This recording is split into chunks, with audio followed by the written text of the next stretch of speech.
Workers not going down without a fight. Protect Canadian jobs! Protect Canadian jobs! Unifor stages a noisy rally at Titan Tool and the company retaliates. Windsor's rollout on hold. It's nothing but a tax grab. Comments made by Doug Ford bringing automatic speed cameras back into the headlines. And hidden horrors. This is absolutely unacceptable, and they have to clean up their act.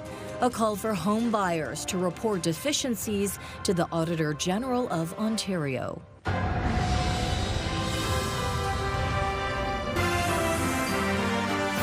CTV News with Stefanie Masotti. Good evening, and thank you for joining us both on CTV Windsor and AM 800. A tense scene unfolding today between Unifor and Titan Tool and Die. Company officials prevented union supporters from leaving a rally out front of their Windsor factory. Let's go to our Michelle Molesky, who attended the rally earlier today. Michelle. Stefanie, Unifor National hosted a noisy rally here behind me this afternoon at the edge of the Howard Avenue factory in support of their locked out workers.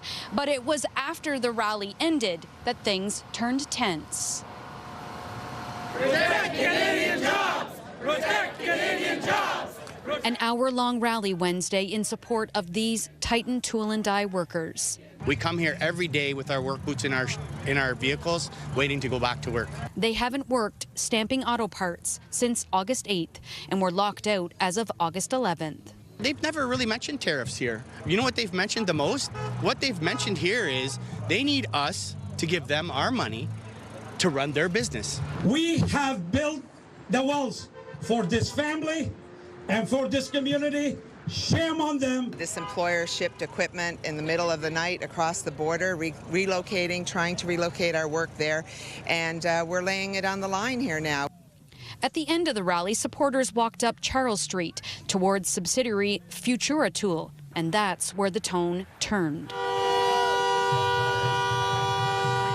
Union supporters were blocked from leaving by 4 people who the union says work for Titan or Futura. No comment at all? Will any of you confirm that you work for the company? Oh, we know that, rock solid. For more than an hour, the company officials stood silently.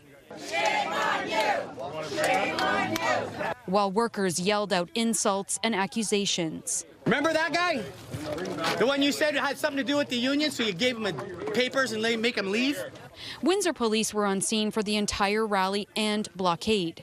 Officers told all involved to keep it peaceful or they would intervene. The union even urged their members to stay calm and keep the focus on the real issue at hand.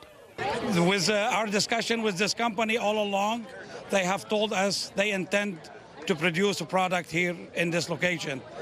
But their action is contrary to what they're saying to us. After an hour, the company officials abruptly walked away. Just moments after a transport truck parked at Futura started up. The union members followed and set up a new blockade at the Futura site. Apparently, every time I come to Windsor, we have a dust-up. This is the thing. According to Unifor, Titan Tool sells their auto parts to the Big Three. National President Lana Payne is calling on the executives of the Big Three to stop doing business with Titan until Unifor members are back on the job here in Windsor. Stefanie? Okay, Michelle Molesky with our top story tonight. Thank you for this, Michelle. In other news, Ontario Premier Doug Ford is sending a strong message to cities across the province. Get rid of automated speed cameras or he will. The move could impact plans for Windsor, where council has already approved the use of the cameras. CTV's Chris Campbell joins us now with reaction tonight. Chris, good evening. Yes, Stephanie, Windsor's plan for speed cameras has been years in the making, but now it's hit a red light, and Premier Ford's comments are creating uncertainty about whether they'll ever make it onto city streets. The Premier calls speed cameras nothing more than a cash grab, even as cities like Toronto expand their use in school and community safety zones. They should take out those cameras, all of them, If you want to slow down traffic at school, you put the big, huge signs, big flashing lights, crossing area, people will slow down. This is nothing but a tax grab. Here in Windsor, Ward 4 Councillor Mark McKenzie says the city has been preparing to roll them out. We pushed for it at committee, we pushed it at council, and it all passed. And so administration has been in the process of implementing these. But again, now with this announcement from the Premier, I'm not sure where it's going to sit. Windsor also uses red light cameras, but McKenzie admits they don't seem to have changed driver behavior. People are still going through red lights. They don't even care. They don't even care that the red light cameras are there. I know people who've gotten 3 or 4 red light camera tickets. While speaking on the Dan McDonald show on AM 800, McKenzie said the goal isn't to rake in money, but to keep neighborhoods safe. And we're going to be reasonable. We're not going to set it at 1 or 2 over the speed limit to try to use this as a cash grab, because we don't want to use it as a cash grab. We just want to make our neighborhoods safer. Residents we spoke with today had mixed opinions. I think the speed cameras are good. It will make people control and go on the average speed. That's it. I definitely agree with the speed cameras. I was hit by a speeding car before, and I think they would be a fantastic idea. However, I think they would work even better in addition to extra policing. But if to put 5 cameras up is just taken from the society, and if it's in a school zone, I believe that it should be funded to the school zone or something to the charity or community. I want the speed things. Right, I want them because with being disabled, it's the part of if a car is running fast, I don't have a chance to get out of their way. For now, Windsor's speed camera rollout is stalled until city officials know if the Premier's threat will actually become law. No, it's not a tax grab. You know, he's got to change his mind. Councillor McKenzie says he's expecting an update from administration at an upcoming council meeting, but admits the city may have to put the brakes on its speed camera plan entirely, while Premier Ford says he'll be watching closely before making a decision this fall. Looking forward to those updates. Thank you, Chris Campbell, tonight. Now to our question of the day. Would you like to see speed cameras in the region? Go to our website to cast your vote, ctvnewswindsor.ca. Yesterday, we asked if you would pay more in taxes to reduce emergency department wait times. Out of just under 700 votes, 63% say no. One person is in hospital with life-threatening injuries after 2 vehicles collided in Kingsville. One of the vehicles struck a house. The crash happened at 10 p.m. Tuesday night near County Road 34 and County Road 18. The driver and passengers in the second vehicle were not injured. Anyone with information regarding this incident is asked to contact the OPP or Crime Stoppers. Meantime, police in Chatham-Kent seized $161,000 worth of drugs and made multiple arrests on Tuesday. Police executed a search warrant at a Chatham residence and searched a 2024 Toyota Corolla Cross rental vehicle in relation to a drug investigation. Among the drugs seized, fentanyl, cocaine, meth, heroin, and a 9mm Glock handgun. 4 people, 3 men and a woman, are each facing 11 charges. Classes at Clair College will continue even if full-time support staff go on strike Thursday morning. A total of 10,000 employees at 24 colleges across the province, including those at St. Clair, are poised to walk off the job at midnight on September 11th if an agreement isn't reached between the College Employer Council and OPSU. Support staff includes technicians and technologists, clerks, assistants, analysts, tutors, and faculty operators. The union says the situation remains fluid. CTV meteorologist Gary Archibald joins me now for a first look at the weather from the top of the Bell Building tonight. And Gary, a quiet, starry night ahead. I think that's definitely in store. We did get into some cloud cover through the latter stage of the afternoon, Stephanie. Generally speaking, quiet though. It has been lovely in terms of temperatures. A very agreeable 25 degrees Celsius today, the daytime high. In terms of active weather, we may not see any rain across southwestern Ontario, southern Ontario proper for the next 2 days straight. I think the weekend will be cloudy both days, and most likely seeing rain, much needed rain on Saturday. I'll break down the forecast, whether or not we'll see these warmer than seasonal temperatures into the weekend and beyond. That's coming up. For now, I'll send it back inside to you at the desk. For many families, buying a home is the biggest financial investment they'll make. Unfortunately, for some, their purchase has turned into a nightmare. Tonight, we look at a nonprofit agency created to protect consumers who purchase newly constructed homes and why one member of provincial parliament is calling on homeowners to come forward and share their story with the Office of the Auditor General of Ontario. This is absolutely unacceptable, and they have to clean up their act. NDP MPP critic Tom Rakocevic has one message to home builders.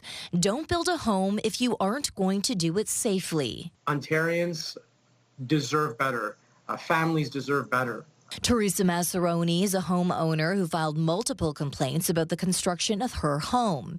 She reported issues like heating and cooling problems and faulty kitchen cabinets to Tarion, Ontario's home warranty program. In a statement sent to CTV News, Tarion says they provide a backstop for warranties in cases where builders are unable or unwilling to meet their obligations. The goal to ensure warranty coverage on the purchase of a new home. But Masotti says she didn't get the results. I don't care if you pay $300,000 or you pay $1 million for your house. You paid for a house that you assume would be safe and everything in it. So they should be done accordingly. In 2019, an Auditor General's report found over a 4-year period, almost 10,000 requests from consumers were dismissed because of restrictive deadlines, and that Tarion was spending millions of dollars on bonuses for executives, but not paying attention to disputes raised by homebuyers. Kept sending them emails and they kept dismissing them. So in 2021, the Home Construction Regulatory Authority was created. It oversees builder licensing and runs an online builder directory for consumers to research builders. People should have the opportunity to go look up do some research, look at the history of the builder that they're buying from. Rakocevic says problems didn't stop after the HCRA was created. He claims when you visit the online directory, all claims and lawsuits are not being reported. There are certainly builders out there that might have lists of problems, infractions, whatnot, where they've had to pay out hundreds of thousands or millions of dollars. But if you go online, perhaps some of them have a clean record, and probably in all cases, it is being underreported. In an email sent to CTV News, the HCRA says it receives claims warranty data from Tarion, and that information is what is posted on the Ontario Builder Directory. They go on to say the new Home Construction Licensing Act governs the types of information we are authorized to disclose publicly. As such, details on individual claims, the total number of claims, and or any civil suits are not available on the directory. But they confirm they do have the authority to issue a warning, place conditions on a license, or suspend or revoke a license in the most serious cases. A statement from the Minister of Public and Business Service Delivery and Procurements, MPP Stephen Crawford, says our government will continue to strengthen consumer protection for the people of Ontario. With alleged claims going unreported, Rakocevic is urging all homeowners facing problems and deficiencies left behind by a builder to email their MPP and the Office of the Auditor General of Ontario. This has to be fixed. Windsor City Council is highlighting the importance of the new green bin program, calling it essential to extending the life of the regional landfill. The program will collect food waste and organic material curbside, sending it to Leamington to be turned into liquid fertilizer. In 2024, more than 111,000 tons of residential garbage was collected and another 50,000 diverted through recycling and yard waste programs. A report estimates a new landfill could cost up to $761 million. Mayor Drew Dilkens warns change is needed now to avoid a major financial hit later. Councillor Gary Kashak says Windsor simply doesn't have enough space for another landfill. Garbage would need to be hauled far away, pointing to the controversy in Dresden right now. Phase 1 of the green bin program begins the week of October 20th in Essex, Lakeshore, LaSalle, Tecumseh, and Windsor. Phase 2 will include Amherstburg, Kingsville, and Leamington, and will see green bin delivery in fall of 2026. More and more Canadians, it seems, are hitting the brakes on the idea of purchasing electric vehicles. But as CTV Quebec Bureau Chief Geneviève Beauchemin reports, the road that could spur some to make that purchase runs right to China. If Canadians were in the driver's seat, it seems Chinese-made EVs could have an easier road into the local market, at least according to a Nanos survey. It found 6 in 10 Canadians support removing 100% tax on all Chinese-made electric vehicles. This in hopes China may remove tariffs against Canadian crops like canola. These jobs are not easy. The agriculture minister said today the tariffs are under review, but that any decision would take a look at the impacts on other sectors. We'll see where that leads, but the discussions are ongoing and we're in a very fragile position. Maurice Hébert is among drivers wanting to open up the market to China, though he is still far from going electric. They're very, very upgraded. But still, would you buy one of the Chinese? No, we got the same problem, the battery. New numbers show EV sales dropped 39% since last year, and plug-in hybrids 2%. It's going to be a more efficient transition if we open up the market so that anyone who can provide quality electric vehicles that our consumers choose to buy, there will be only that much more choice for consumers. Without tariffs, but also without adding the costs of safety certification and shipping, the price tag for a Chinese-made Seagull by BYD, now the world's largest EV manufacturer, is around $13,800. Some in Canada's industry say the low cost could come at a high price.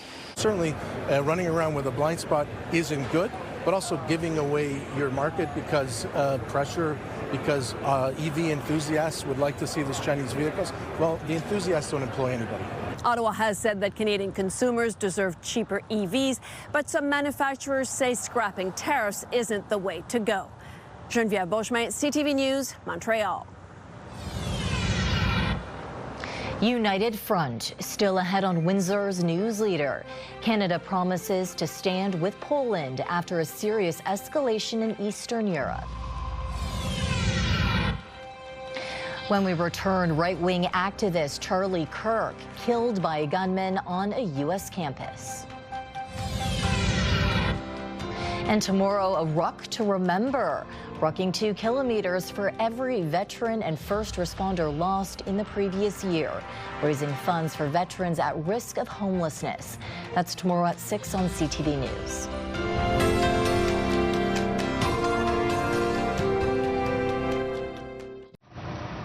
Charlie Kirk, the CEO and co-founder of conservative youth organization Turning Point USA, has been shot at an event at a Utah college. This photo was taken moments before the shooting. Kirk was attending an event at Utah Valley University when he was shot. The school says a suspect has been taken into custody. In video posted to social media, a single shot can be heard before Kirk begins reaching for his neck. A spokesperson for Turning Point USA confirmed Kirk was shot and is in hospital. U.S. President Donald Trump says Kirk is dead. He is among those who have condemned the shooting. Learning more today about the big targets the Prime Minister is hoping to deliver. He says the upcoming federal budget is both about cutting back on spending and new investment in key areas. CTV's Abigail Beeman has the latest on the Liberal caucus meeting today in Edmonton. Politics is like hockey. It doesn't build character, it reveals it.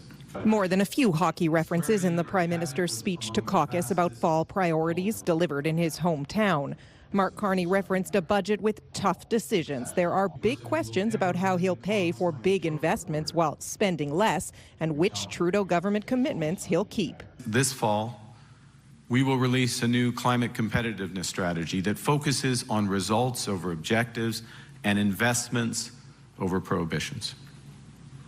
Third, we will remain relentlessly focused on bringing down costs for Canadians. Backsliding on our commitments around climate, if you read values, it'll be a very odd thing for us to do. Carney said the first major projects list will be announced tomorrow. Radio-Canada is reporting no pipelines will be on it. No one should take any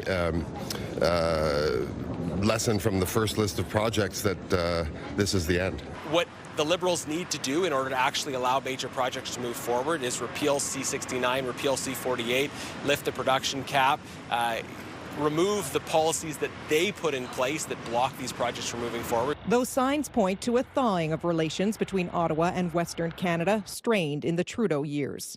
I think there's even a thawing of tone in Danielle Smith, but she's still making a number of demands that frankly can't all be met. The Prime Minister ends his day meeting with Premier Smith here in Alberta's capital. The pro-pipeline Premier has said she'll be pushing for action on what she calls 9 bad laws hurting the province's economy. Abigail Beeman, CTV News, Edmonton. Canada is standing with Poland after Russian drones entered Polish airspace, a serious escalation in Eastern Europe. Poland, a key NATO ally, says a line has been crossed. This comes as Russia ramps up deadly drone attacks on Ukraine. Here's CTV's Mike Couture on its wider implications. Poland's prime minister said today his country is the closest it has been to open conflict since the Second World War. Residents of an eastern Poland village describe hearing the roar of a plane falling from the sky, and then a massive boom shook their home. The house was destroyed, he said. The remnants of a suspected Russian drone remain in his yard as Polish authorities search several other sites where drones were found. Moscow claims there were no plans to target Poland. Many of them were shot down with the help of NATO allies, and talks between member countries were quickly called under an Article 4 consultation. Prime Minister Donald Tusk praised the quick response of allies, but pointed out this changes the political situation. In a post on social media, U.S. President Donald Trump said, "What's with Russia violating Poland's airspace with drones? Here we go." After a NATO meeting, the Secretary General said a full assessment of the incident is ongoing. Allies expressed solidarity with Poland and denounced Russia's reckless behavior. While rallying support for Poland in the European Parliament, Ursula von der Leyen told lawmakers the EU is now working on a 19th package of sanctions against Russia. We're particularly looking at phasing out Russian fossil fuels faster. We're looking at the shadow fleet and at third countries. Russia's defense ministry says it had not targeted Poland, but Prime Minister Tusk says there were 19 breaches of Polish airspace. And Canada's defense minister is casting doubt on the Kremlin's explanation. I don't think we can take a lot of what comes from Russia right now at face value. McGuinty wouldn't say if Canada will deploy more resources to the region, but Germany's foreign minister said NATO stands united and there must be a response to Russia's actions. Mike Couture, CTV News, Ottawa. The U.S. Supreme Court says it will decide on the legality of the Trump administration's global tariffs as early as November. The Justice Department is appealing a lower court ruling that U.S. President Donald Trump overstepped his authority when he imposed tariffs, justifying it under a federal law meant for emergencies. The case could have major political and financial implications, with trillions of dollars in customs duties impacted over the next few decades. The Detroit Auto Show is gearing up for January 2026 with some major momentum. Ford, General Motors, Stellantis, and Toyota are the first global automakers confirmed for the show at Huntington Place. Organizers say more brands will soon be announced. The 2026 show will also bring back fan favorites, including Racing Day, which will feature a vehicle demo track, hands-on experience, and sessions with IndyCar drivers, and of course the luxury showcase. Last year, the gallery highlighted 50 prestigious automobiles.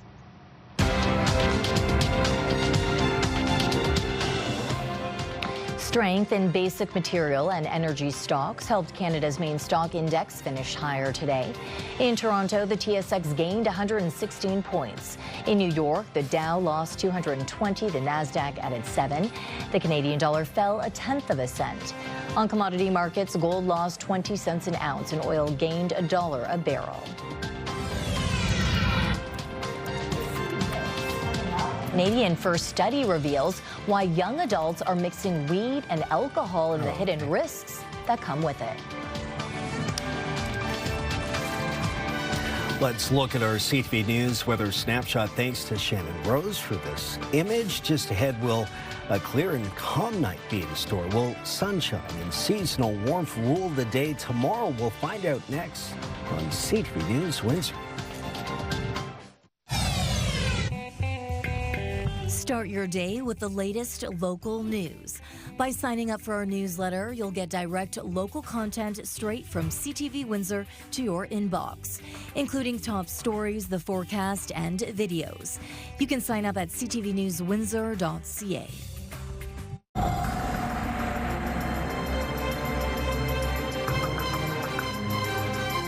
The sunshine is sticking around. Gary joins us again for an extended look at the weather. Gary. You know, Stefanie, I enjoy being immersed in nature, taking shots like this, especially when temperatures are in the low to mid-20s, a mixture of sun and cloud. It's been most agreeable of late. It continues to be right now really a beautiful situation across much of southern Ontario because of that ridge of high pressure. We did see increasing cloudiness through the afternoon and early evening, and then we'll get into a bit more clearing through the overnight. Reached a high of 25. Our average is closer to about 24. The lows have been in the double digits, still close to about 11 degrees this morning before dawn. The air quality has diminished in terms of the overall picture across southwestern Ontario. We're rating it in the medium category. The higher the number from 1 to 10, we're at a 4 right now through the afternoon, the early evening stage. And we anticipate fluctuations, but overall the last couple of weeks, the air quality has generally been good. So that's a good news story. 23 degrees at the airport. A stratus deck of cloud cover, a thin blanket, if you will, in the mid to upper levels of the atmosphere. 24 in Chatham-Kent, so we're between 73 and 75 degrees Fahrenheit. Warming up across the prairies, definitely warmer there than here. 28 in Regina, 27 in Winnipeg, cooler across Ontario, especially northwestern and northern tiers. About 18 degrees in Dryden, so too in Thunder Bay. Meanwhile, we're in the lower 20s. There were a few scattered showers moving across southeastern Michigan through the latter stage of the afternoon, but for the most part, we are quiet tonight. I'm anticipating a clear, beautiful, starry night, a great night sky watcher's evening and overnight into early Thursday morning. The moon was beautiful, a full moon last night into early this morning, so take advantage if that's your thing.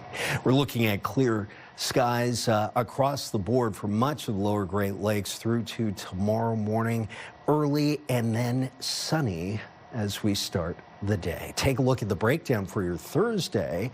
In particular, 25 degrees is the daytime high, the low 12 before dawn, sunny, fair on Friday, 26. Showers on Saturday likely, 25, then 24. Morning showers changing over to some sunshine and fair weather. Sunday, Monday, Tuesday, Wednesday, 23, 25, and 27. Fluctuations in the low to mid to upper 20s as we go and close out the summer season. That is not uncharacteristic for this time of the year. Lifetime, brought to you by Safeguard Medical Alert Systems. There have been studies looking at the effects of cannabis on young brains and separate studies looking at the effects of alcohol. But now there's a new study looking at the impact of the two together on young people with legal access to both. CTV's Pauline Chan has the results. Studies looking at alcohol use with marijuana have been done before, but mostly in the U.S. when cannabis was illegal. But the study by Jeffrey Wardell looks at Canada after marijuana was legalized. We were going to do it in a legal environment to see, what did this look like? What does this look like now that young people can access it? Recent figures show 50% of Canadians aged 19 to 25 use marijuana to some degree, and Wardell's study focused on the motivations behind using pot and alcohol, particularly together. And we know that when you use two drugs together, they can have interactions. And so we were interested in understanding that. In a new technique, the 150 participants used an app during 3 periods over the course of a year to accurately record when and how they used the two substances.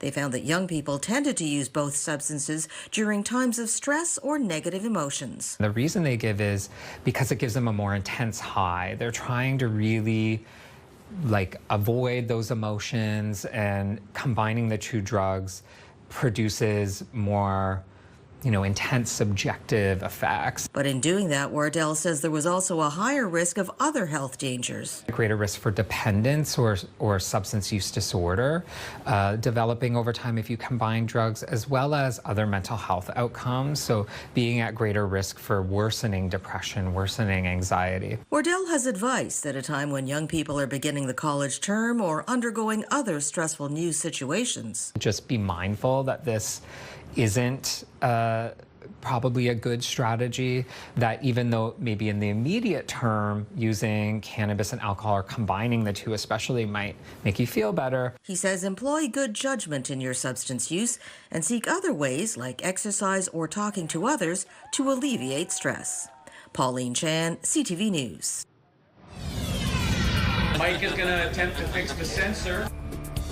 He thought he was fixing a bowling lane, but what happened next left him speechless. A surprise you won't want to miss coming up on Windsor's News Leader. Comedian Sebastian Maniscalco is bringing his It Ain't Right tour to the Coliseum stage at Caesars Windsor, Saturday, November 22nd. Enter online at ctvwindsor.ca for your chance to win a 4-pack of tickets to see Sebastian Maniscalco at Caesars Windsor, plus a $200 gift card.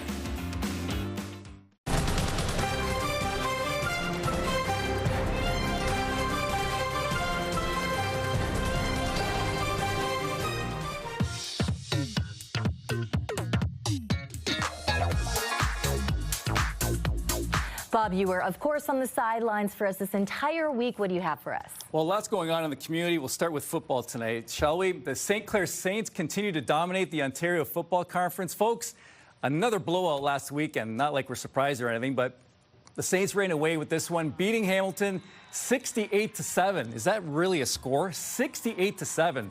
3 touchdown passes for quarterback Matthew Gannett, who has 20 now on the season. St. Clair is heading to the Sioux this weekend to take on the 2-3 Cougars.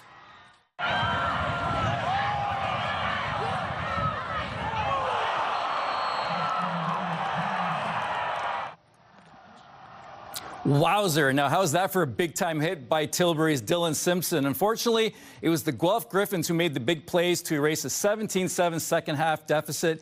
They went on to win 31-17. The Lancers, 0-2. McMaster, 0-2. They square off at Alumni Field Saturday night. Be there. Should be a good game. Now, sticking with the Lancers, let's check in with the men's hockey team. Looky here, former Windsor Spitfire great. Yes, I call him a great guy. Tim Finley. He's now an assistant coach for Kevin Hamlin. Windsor had the youngest team in the country last season, but missed out on the division title by 2 points. Finley, a former 50-goal scorer, could help boost Windsor's offense this season. I want to work on the special teams a little bit, see if we can smooth out the power play a little bit. There was some struggles last year. Teach these guys, how to find the net and maybe some of the smaller details they can focus on that's going to help their game. So that's kind of why I'm here, and that's what I'm looking forward to. And Bob, Spitfire fans really do have something to look forward to this weekend. Starting to ramp up a little bit. A couple of home games this weekend at the WFCU Center. Saturday night against the Kitchener Rangers, and then Sunday afternoon versus Flint. Today, they made a trade, picking up forward Cole Dubowski from Barrie for an 11th round draft pick. Now, talking about draft picks, this kid's going to be good. Johnny McLaughlin. Spitz head coach Greg Walters is liking this year's first rounder. The 16-year-old had a goal and an assist last weekend in Chatham against Saginaw. Points are nice, but it's the hitting and his game away from the puck that has caught Coach's eye. Just helping the team win. That's the only thing that matters to me, right? Just do what I can to have success, and points will come, but I'm just focused on winning right now. I would bet he's leading our team in hits through the first 2 exhibition games, and he plays extremely hard. And really, really happy and excited to coach him. So we will keep an eye on him, but it's really a fun time for many of the veteran players who are off to NHL camps. Yeah, so far 8 of them are gone. As of tomorrow, there will be 9 gone to NHL camps. They're all ready for it, beginning on Friday. Captain Liam Greentree is looking forward to his second appearance with the Los Angeles Kings. I think the biggest thing every camp is just coming in and, making sure they know that, I put the work in over the summer and, I made changes to make my game better. And, as long as they know I'm putting in the work and, I'm trying to get better for them, it's, that's what is most important. Okay, Bob, I'll admit I'm not much of someone who bowls, but tonight you're introducing us to someone who is. Yeah, actually, Stefanie, Mike Snow is a great bowler. In fact, he's so good. How good is he? Thought you'd never ask. He has won a national award for the 4th time. If Mike Snow could please come up on the approach on lane 9 and 10. Mike Snow at Super Bowl lanes in Forest Glade, unaware of what is about to happen. Mike is going to attempt to fix the sensor. Nothing needed to be fixed. Mike was there to receive a national award as the Canadian 10-Pin Federation's top senior bowler in Canada. Pretty nice, yeah, very good. Yeah, I credit a lot of the work that I do. In Michigan, they have lots of tournaments over there. It really helps build the resume. Snow says it's a tough award to win. First, a bowler has to make the national team, which he has done for the past 7 years. The 10-Pin Federation then takes into account all of the tournaments played domestically and internationally before naming a winner. He's fun to be around. He's fun on the lanes, but at the same time, he is just such a superior bowler to all of us around here. So it's fun to watch that. The trophy is a victory on the lanes, but his big win is on the sidelines as a strong supporter of youth bowling. He started the scholarship tournaments. Kids are making money to go to school just by bowling. This center, Rose Bowl, and the other centers, and plus we have the tournaments where we pay out scholarships in all our tournaments. Everybody that coaches youth sports knows the feeling. It's about giving back to the future, inspiring them. Young bowlers come up and do great things. Not only in the sport, but in the community, makes it worthwhile.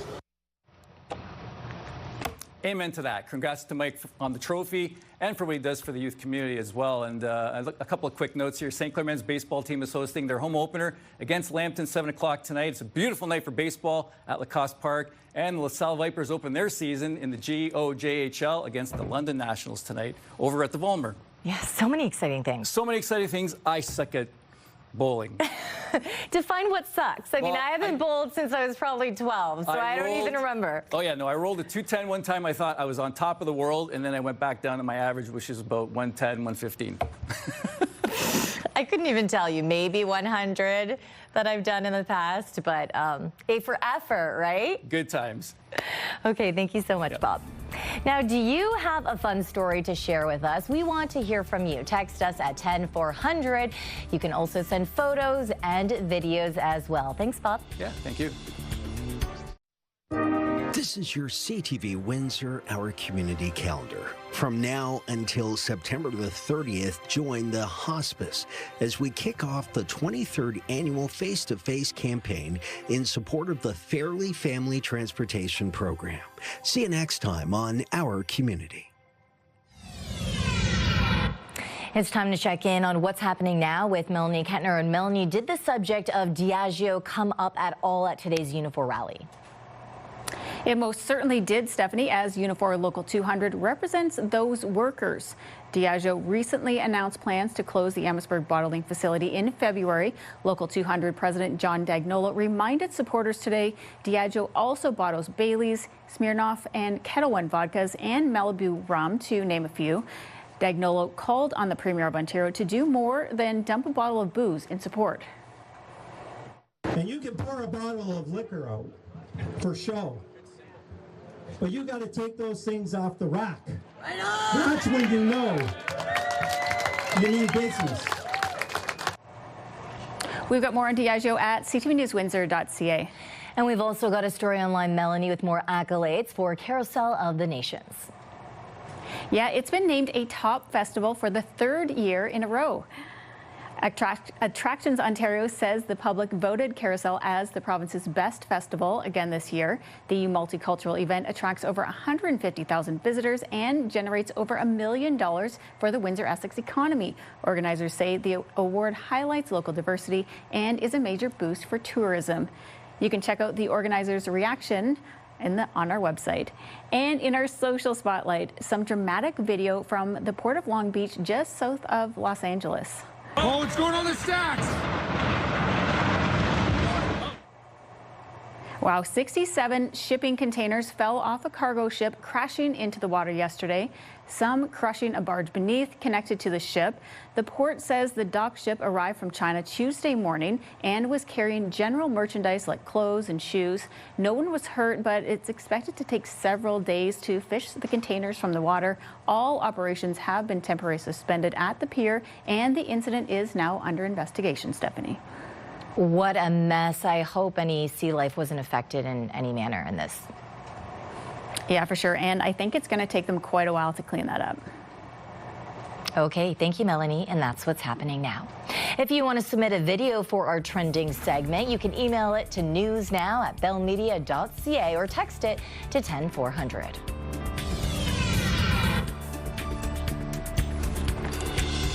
An underwater mountain in Lake Superior with life no one's ever seen until now. Stick around for a rare deep dive next on CTV News.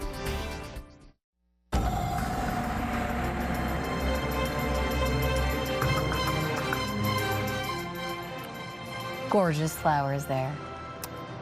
Thank you. You're welcome. Oh, yes, the pictures. The flowers themselves, they're pretty, yes. I can't take credit for Mother Nature, of course. Yes, you can. No, I can't. Temperatures have been lovely. Yes, they have. That we can say gorgeous. Gorgeous to be outdoors, taking in flora and fauna. Had some hummingbirds nearby earlier this afternoon in the parks. It's just been fabulous. And you know what? Tonight's going to be clear. Tomorrow's sunny and 25. Will be fair and about 26 on Friday. Some showers Saturday and 25, though. Early morning showers on Sunday and then fair 24. And then 23, 25, and 27. Monday, Tuesday, Wednesday. Temperatures actually warming up above seasonal and fair. Yes, Mother Nature is wonderful all by herself. Okay, thank you, Carrie.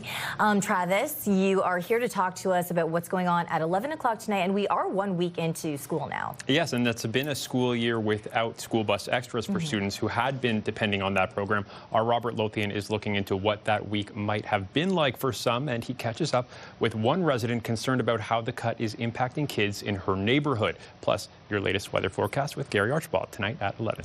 Okay, thank you. Finally, tonight, a pair of Ontario filmmakers heading out to the middle of Lake Superior. They're part of a documentary team sending their cameras down to the deepest depths of the Great Lakes. With more on what they hope to capture, here's Scott Miller. The research vessel Blue Heron left Duluth, steaming towards a once-in-a-lifetime underwater research opportunity in the middle of Lake Superior. It's this really unique environment. It's basically this underwater Everest is what we've been calling it anyway. Covering 11 square kilometers and rising more than 300 meters off the lake bed, the Superior Shoal is the focus of a North American research mission currently underway. Along for the ride to document it all, a pair of Bruce County filmmakers. There's a whole bunch of species that have never been on camera before alive that are right here in the Great Lakes, and a bunch of them live in those deep waters around the Superior Shoal. Milnick and his partner have been exploring the largely undiscovered world of the Great Lakes for the past several years with their underwater robotic camera.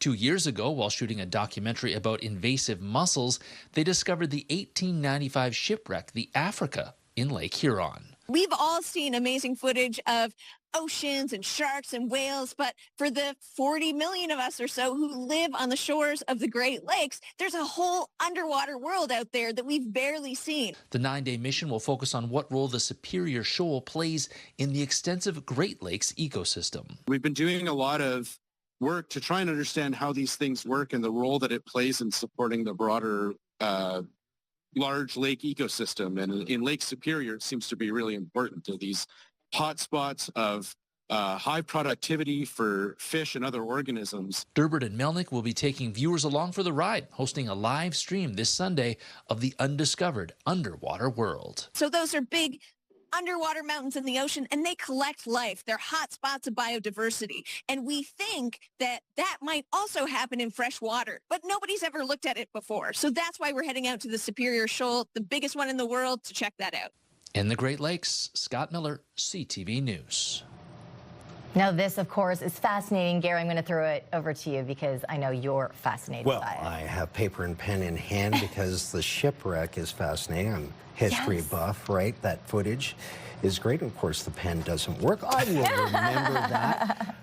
Check the tape a little bit later. But incredible and so treacherous too. The weather in the Great Lakes is very dynamic, and of course we love the footage. And I love that use of technology, right? Getting right under there in the deepest depths. And all that, so close to here. That's exactly.